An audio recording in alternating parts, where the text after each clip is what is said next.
राम राम सभी को। अभी हम बात करेंगे कि ऑस्ट्रेलिया वीजा।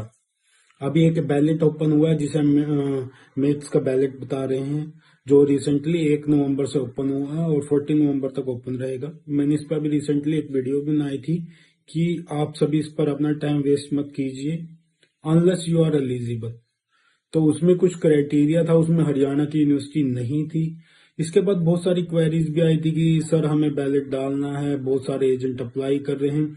तभी मैंने लास्ट वीडियो में बोला था ये वीजा कम, ये स्कैम ज्यादा बन जाएगा बच्चों के लिए। उसका रीजन क्या है, जब भी हम कोई वीजा या बैलेट अप्लाई करते हैं हम उसके पीछे की ना कंडीशन चेक करते हैं कि कंडीशंस क्या क्या है, बच्चा एलिजिबल हो पाएगा या नहीं हो पाएगा। इससे पहले एक बैलेट आया था 462, वो इजी था, उसके लिए रिक्वायरमेंट्स आसान थी, उसमें हर कोई एलिजिबल हो जाता है। ग्रेजुएशन चाहिए, ग्रेजुएशन नहीं है तो 10+2 के बाद।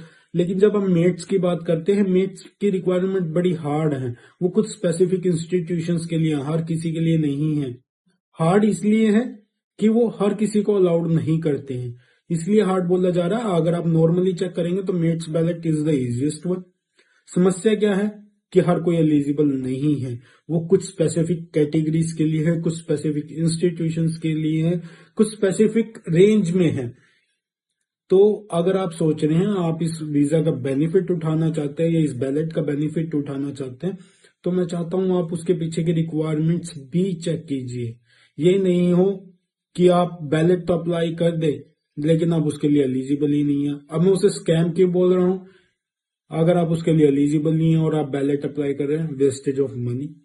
सेकंड, जब आप बैलेट के लिए अप्लाई कर दोगे आपके बच्चे का ध्यान हट जाएगा, वो सारा दिन वेट करेगा कि जी बैलेट क्लोजिंग होगी, उसके बाद मेरा नाम कहीं सिलेक्ट होगा। मैं कहता हूं कि बाय गॉड ग्रेस आपका बच्चा सिलेक्ट भी हो जाता है, क्योंकि 3000 सीट्स हैं, बड़ा ही रेयर चलता है। लास्ट ईयर भी आया था, हमने लास्ट ईयर भी वीडियो क्रिएट की थी। अब आपका बच्चा सिलेक्ट हो गया, अब आपके पास बेसिक रिक्वायरमेंट नहीं है।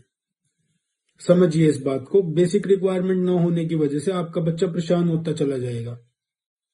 परेशान होने की वजह से अब आपका बच्चा जो टाइम उसे अपना अच्छी चीजों के ऊपर लगाना चाहिए था, आईएलटीएस पीटी करने में, अपनी फर्दर रिसर्च करने में कि उसे कौन सी यूनिवर्सिटी जाना है, उसे कौन से कॉलेज जाना है, या उसे कहीं और के लिए किसी और कंट्री के लिए प्रेफर करना है, वो टाइम वो बच्चा बैलेट के ऊपर अपना वेस्ट करता रहेगा।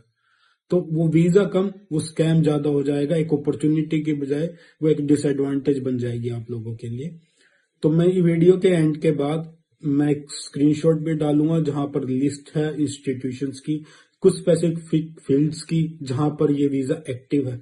ये वीजा कुछ engineering fields like agriculture technology, financial technology, information communication technology, artificial intelligence, mining, renewable energy, इन सभी के लिए एक्टिव है। लेकिन किन इंस्टीट्यूशन के लिए है? NIRF एक्रेडिटेड जो इंस्टीट्यूशन है 2024 में लिस्ट में है, टॉप 100 इंस्टीट्यूशन। अब इसमें खुशी की बात है, पंजाब से कुछ institution like lovely professional university, Chandigarh university, Punjab university. अब कुछ समस्याएं क्या है, हरियाणा से एक भी यूनिवर्सिटी एलिजिबल नहीं है और एजेंट यहाँ पे ऑलरेडी प्रमोट कर रहे हैं विदाउट प्रोवाइडिंग दम स्पेसिफिक इंफॉर्मेशन। अब बात आ जाती है कि सर चलो ठीक है, आप बच्चे में से कोई ना कहीं गया होगा। मेरे आसपास सराउंडिंग से जो यूनिवर्सिटीज हैं, lovely professional, Chandigarh university, MIT university Noida, अब उनमें भी कुछ specific field, renewable energy, mining, engineering, ICT, information communication technology, artificial intelligence, ठीक है जी, फाइनेंशियल टेक्नोलॉजी, एग्रीकल्चर टेक्नोलॉजी बड़ी ही रेयर है, बहुत ही रेयर बच्चा लेता है। तो उसके बाद उसमें एक और फर्दर कंडीशन आती है कि आप 2023 में या तो ग्रेजुएट हो या उसके बाद। दैट्स मीन आपके पास सिर्फ 2 साल का गैप पीरियड ही अलाउड है। अब इमेजिन कीजिए किसी बच्चे ने 2022 में कर लिया तो वह एलिजिबल ही नहीं है। तो इसलिए इस वीडियो के बाद जब भी आप इस वीडियो को कहीं भी देखेंगे, मैं इसके साथ एक स्क्रीनशॉट अटैच करूंगा। इससे ज्यादा आपको इन्फॉर्मेशन चाहिए तो आप हमें कांटेक्ट कीजिए, हम आपके सामने दिखाएंगे कि ऑफिशियल इमिग्रेशन की वेबसाइट क्या कहती है। Thank you for your time. इसके अलावा आपकी कोई भी क्वेरी है तो आप हमारे ऑफिस विजिट कर सकते हैं। SCO 40 ground floor global navigators visa consultant behind old bus stand Karnal. या फिर आप हमें कॉल कर सकते हैं 8708975312। हम आपकी सारी क्वेरीज का जवाब देंगे। आपको फर्दर कोई गाइडेंस चाहिए as a education consultant, we are always there with you. Thank you.